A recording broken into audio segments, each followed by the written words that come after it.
ಪಾಪ ಹಿಡಿದ ಭಗವಂತ ಇರುತ್ತಾನೆ ನಮ ಸುತ್ತ ಅವತಾರ ನಾನಾ ರೂಪವೋ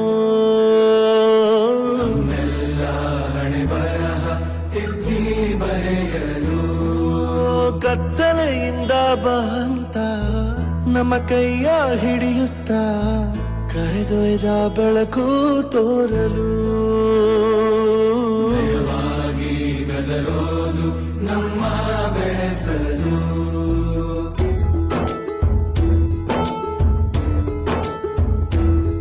ಭಾಷೆ ಅಮೃತ ಕುಡಿಸೋ ತಾಯಾಗಿ ಭಾಷೆ ಅಮೃತ ಕುಡಿಸೋ ತಾಯಾಗಿ ಭವಿಷ್ಯ ಬರೆವಂತ ತಂದೇನೋ ಆಗಿ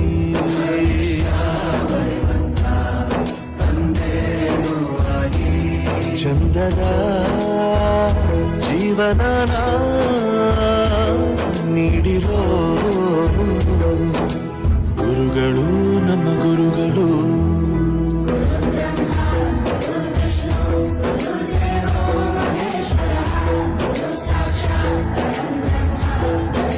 ಶ್ರೀ